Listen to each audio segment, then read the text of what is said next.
Agradecer aos organizadores do evento e a vocês todos, porque é uma alegria e um enorme privilégio estar aqui hoje.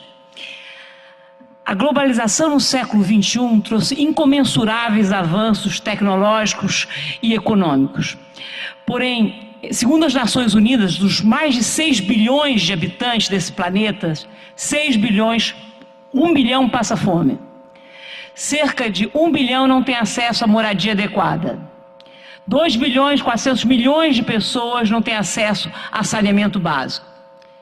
Também, segundo a Organização Mundial de Saúde, a morte de 1/3 da população diariamente se dá através de doenças que seriam facilmente tratáveis a baixo custo, como tuberculose, malária, diarreia, desnutrição, entre outras. Esses dados são inadmissíveis.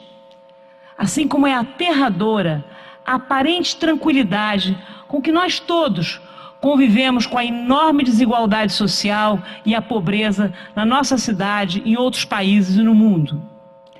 Isso não se dá à toa, porque diante desse cenário que acabo de descrever e desses números dados pela Organização Mundial de Saúde, pelas Nações Unidas, a sensação de impotência de nós como indivíduos é enorme. O esgarçamento do tecido social, com as suas nefastas consequências, como o aumento das drogas, o aumento da criminalidade, o aumento da violência, traz um profundo sentimento de impotência também. Agora, é certo que mais cedo ou mais tarde, essa realidade atinge e vai atingir a nós todos. Por outro lado, uma revolução ainda pouco visível e pouco audível, pouco falada na mídia, da sociedade civil, está acontecendo através de projetos sociais inovadores. E o Rio é um celeiro deles.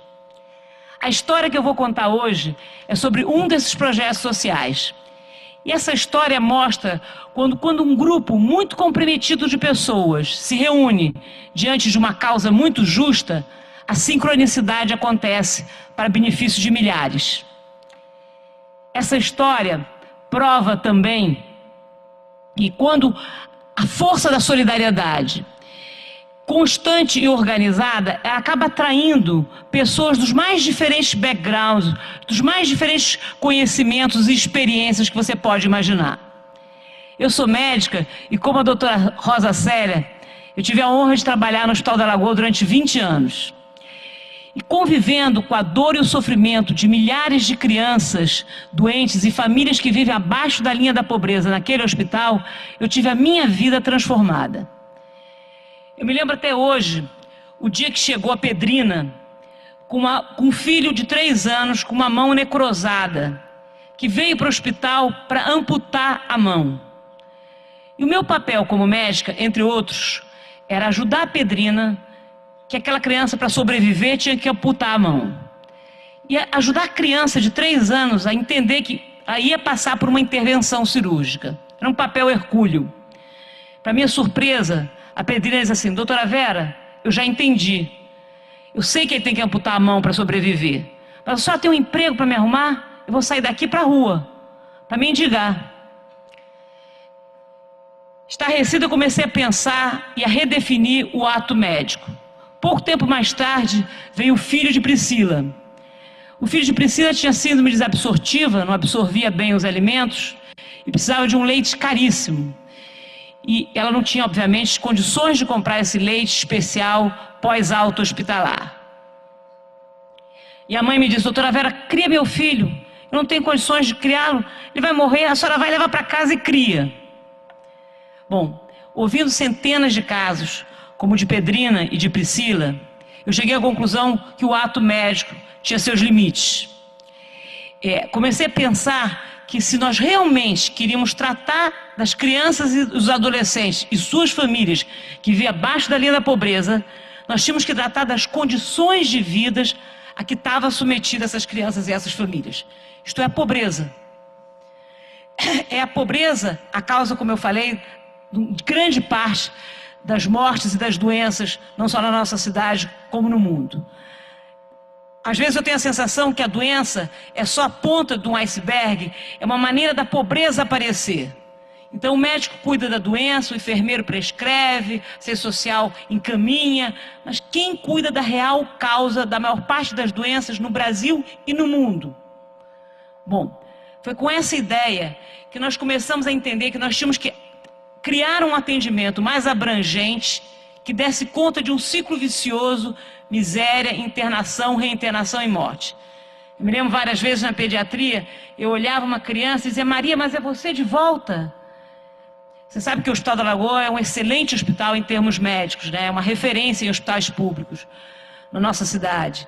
Então o ato médico tinha sido muito bem feito, mas a criança voltava centenas de vezes pela real causa. A pneumonia era uma desculpa para a miséria aparecer. E esse ciclo vicioso tinha que ser quebrado.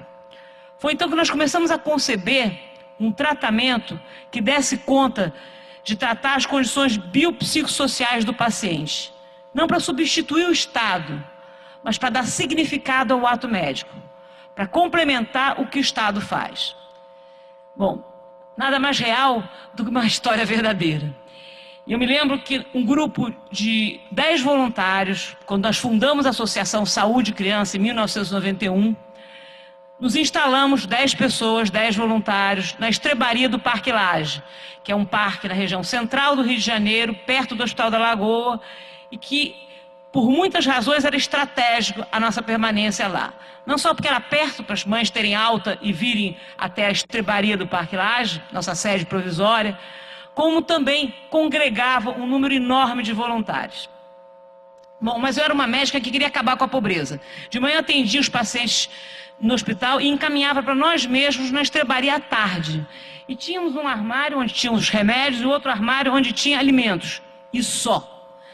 E as demandas sociais eram enormes, porque eram demandas de remédios, instrumentos ortopédicos, cursos profissionalizantes, melhoria de moradia, enfim. A gente fazia de tudo para captar recursos. Como disse Rosa Célia, né, se faz tudo para captar recursos. E eu me sentia como uma drogada. Eu só pensava como que eu ia conseguir mais recursos e com quem, e aonde. E os recursos nunca eram suficientes, porque era um bando de voluntários junto com um grupo de miseráveis que cada vez aumentava mais a demanda. Via um paciente da rodoviária Novo Rio. Eu disse: qualquer dia desse eu vou presa. Porque, na realidade, recursos materiais que a gente está precisando dar rapidamente como alimento, que são pessoas que vivem abaixo da linha da pobreza, necessitam de tudo, nós não temos. Mas, enfim, eu comecei a rifar objetos da própria casa. E eu me lembro que as minhas filhas diziam: mamãe, nosso tênis não, e trancavam os armários. E eu comecei a converter um tênis Reebok, 5 latas de leite Afarré, e assim eu ia. E eu me lembro assim: na meu armário não, mãe. Trancava, escondia. Eu disse: bom, eu devo ter chegado a um estado de consciência um pouco estranho. O próximo passo é o Hospital Pinel. Mas, enfim, a convivência. E eu me lembro que fazia eletrocardiograma. Eu ia para o 7º andar, eu atendia na pediatria, para o 7º andar na cardiologia, fazer eletrocardiograma em mim mesmo. E meus colegas me diziam: Vera, sai fora da pediatria, porque criança pobre, miserável, doente, não existe dor pior que essa. Mas nós resistimos.